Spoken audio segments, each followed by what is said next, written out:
বিয়াৰ বাবে সাজু হৈছে দীপলিনা ডেকা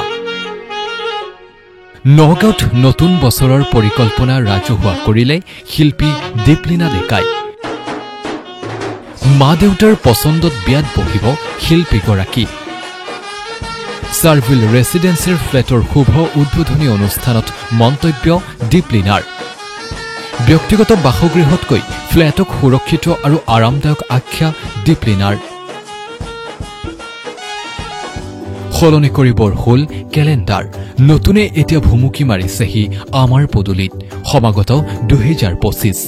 নতুন বছৰত সকলোৰে থাকে নতুন পৰিকল্পনা পুৰণিক বিদায় দিয়াৰ সময়তে আগন্তুক নৱবৰ্ষৰ বাবে কণ্ঠশিল্পী অভিনেত্ৰী দীপলিনা ডেকায়ো যুগুত কৰিছে কেতবোৰ নতুন পৰিকল্পনা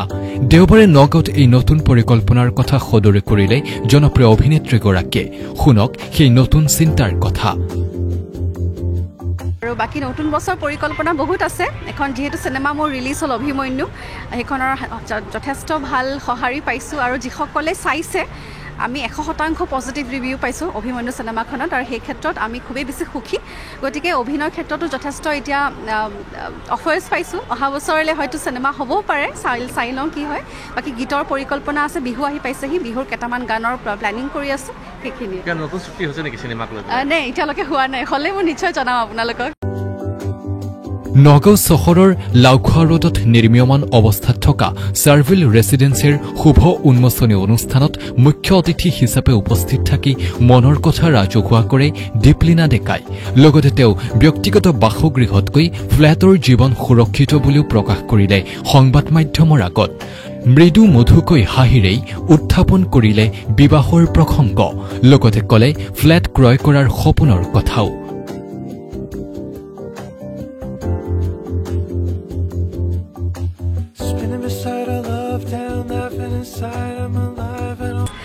মাটিৰ বহুত দাম হল সেইকাৰণে এপাৰ্টমেন্টছৰ আসলে গোটে অপশনটো কনভিনিয়েন্ট হৈ পৰিলে আজিৰ সমাজত আৰু এই ক্ষেত্ৰত নগাঁৱত যিখিনি বাসিন্দা আছে যিখিনি মানুহে এপাৰ্টমেন্ট ল'ব বিচাৰে তেওঁলোকৰ কাৰণে খুব ধুনীয়া অপশন আৰু তেওঁলোকৰ ব্ৰচাৰত যিখিনি দেখা পাইছো গোটেইখিনি সুবিধা আসলে ইয়াত দিয়া হৈছে হিয়া লাগিলে আপোনাৰ পাৰ্কৰ ক্ষেত্ৰতে হওক পাৰ্কটো আজিকালি ইমান বেছি জৰুৰী হৈ পৰিছে কাৰণ সৰু ল'ৰা ছোৱালী খেলিবলৈ আজিকালি ঠাই নোহোৱা হ'ল টাউনসমূহত গতিকে সেই ক্ষেত্ৰত নিজৰ এপাৰ্টমেণ্টৰ ভিতৰতে পাৰ্ক পাব মন্দিৰ সাজিব তেওঁলোকে তাৰপিছত বিভিন্ন ফেচিলিটিজ লিফ্ট ছিকিউৰিটিটো থাকেই আজিকালি ছিকিউৰিটিটো খুব বেছি প্ৰয়োজন সেই ক্ষেত্ৰত গোটেইখিনি এমিনিটিজ তেওঁলোকে প্ৰভাইড কৰিব সকলোখিনি দিব আৰু বৰ সুন্দৰকৈ তেওঁলোকে আসলে প্ল্যান কৰিছে সেইটো ক্ষেত্ৰত মই ভাবোঁ যে যদি তেনেকৈ প্ল্যান কৰা মতে তেওঁলোকে বনাব পাৰে সাজিব পাৰে তেতিয়াহ'লে মই ভাবোঁ যে খুবেই ভাল হ'ব ৰাইজৰ কাৰণে আপুনি ফ্লেট কিনা কথা ভাবিছে নেকি তাকেহে পইচা তাকে মই আসলে ভাবোঁ মাজে মাজে কিন্তু সিমানখিনি আসলে সামৰ্থ্য মোৰ হোৱা নাছিলে কিন্তু এতিয়া ভাবিছোঁ হ'ব পাৰে কিবাকে চাওচোন কি কৰে দাম দৰ যদি মিলে ল'বও পাৰোঁ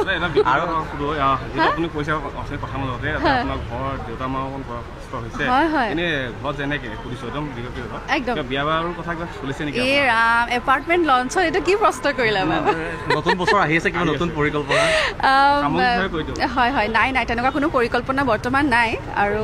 মাহঁতৰ লগতে থাকো মাহঁতেই ভাবিব এইবিলাক কথা ইপিনে নগাঁও চহৰৰ লাউখোৱা ৰোডৰ এই নিৰ্মীয়মান এপাৰ্টমেণ্টটো অত্যাধুনিক সকলো সা সুবিধাযুক্ত হ'ব বুলিও প্ৰকাশ কৰিলে নিৰ্মাতা প্ৰতিষ্ঠানটোৰ কৰ্তৃপক্ষই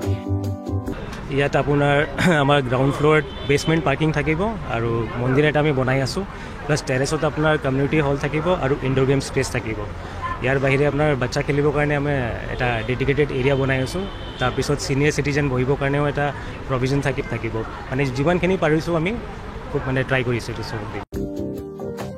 নগৰ ব্যুৰ চিফ তীৰ্থ বৰা ৰিপৰ্ট এনিউজ 24/7